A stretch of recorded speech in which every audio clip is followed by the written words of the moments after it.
దీపావళి సందర్భంగా లక్ష్మీ పూజ నిర్వహించడం చాలా చోట్ల ఆనవాయితీగా వస్తుంది. దీనిలో భాగంగా లక్ష్మీదేవి విగ్రహాన్ని కానీ బొమ్మను కానీ పూజిస్తారు. ఇంతకు లక్ష్మీదేవి అలా ఉంటుందని ఊహించి అంత అద్భుతంగా గీసింది ఎవరు?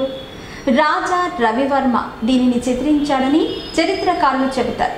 అనేక మంది హిందూ దేవుళ్ళు దేవతల బొమ్మలను ఆయనే చిత్రించాడని భావిస్తున్నారు. రాజా రవివర్మ గీసిన లక్ష్మీదేవి అసలు పెయింటింగ్ ఇంకా వదోదరలోని లక్ష్మీ విలాస్ రాజమందిరంలోని దర్బార్ హాల్లో ఇప్పటికీ ఉంది. వదోదరలోని ఫతేహ్ సింగ్ మ్యూజియం చరిత్రకారుడు క్యూరేటర్ మందా హింగోరావు ఈ చిత్రాన్ని రవివర్మ 1891లో గీశారని తెలిపారు. లక్ష్మీదేవి సరస్వతీదేవి చిత్రాలతో రవివర్మ చాలా ప్రఖ్యాతి చెందారు. దీనిని ఆయన అప్పట్లో వదోదర రాష్ట్రాన్ని పాలించే 3వ సాయాజీరావు గైక్వాన్ కోసం చిత్రించారు.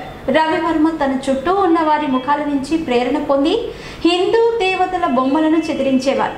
ఆయన చిత్రించిన లక్ష్మీదేవి బొమ్మనే తర్వాత ముద్రణలోకి మార్చారు. దాంతో లక్ష్మీదేవి దేశంలోని ప్రతి ఇంట్లో కొలువు తీరింది. లక్ష్మీదేవి చిత్రాన్ని రవివర్మ దర్బార్ హాల్లో చిత్రించారని హింగోరావు తెలిపారు. అక్కడ ఇంకా ఇతర లక్ష్మీదేవి పెయింటింగ్లు ఉన్నా వాటిలో రవివర్మ పెయింటింగ్లో మాత్రమే జీవకళ ఉట్టిపడుతోంది. లక్ష్మీదేవికి ఆయన మానవ రూపాన్ని ఇచ్చారు. దర్బార్ హాల్లో ఉన్న రవివర్మ చిత్రంలో లక్ష్మీదేవి పక్కన 2 ఏనుగులు కనిపిస్తాయి. అయితే సముద్రంలో మాత్రం ఒకటే కనిపిస్తుంది. రవివర్మకు మరాఠీ సంస్కృతంతో చాలా అనుబంధం ఉంది. ఆయన చిత్రాలలో అది ప్రతిఫలిస్తుంది. వదోదరలో ఉన్నప్పుడు రవివర్మ సాయాజీరావు కోరిక మేరకు అనేక బొమ్మల్ని చిత్రీకరించారు. వాటిలో ఈ లక్ష్మీదేవి చిత్రం ఒకటి అని ప్రొఫెసర్ రతన్ తెలిపారు. ముంబైలోని గట్కోవర్ ప్రాంతంలో ఉండే ఒక ప్రింటింగ్ ప్రెస్ మొదట రవివర్మ చిత్రించిన లక్ష్మీదేవి చిత్రాలను ముద్రించటం ప్రారంభించింది.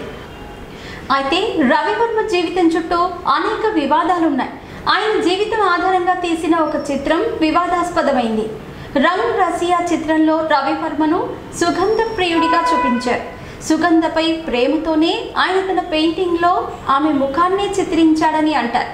రవివర్మ చిత్రించాడని చెబుతున్న అనేక దిగంబర పెయింటింగ్స్ విషయంలో కూడా చాలా వివాదం ఉంది. వాటిలో చాలా పెయింటింగ్స్ మతానికి సంబంధించినవి. ఆ కారణంగా ఆయనపై ఒక కేసు కూడా నమోదైంది. ఏదేమైనా రవివర్మ పెయింటింగ్స్ దేవుళ్ళ రూపాలు ప్రాచుర్యం చెందడానికి ఉపయోగపడ్డాయి.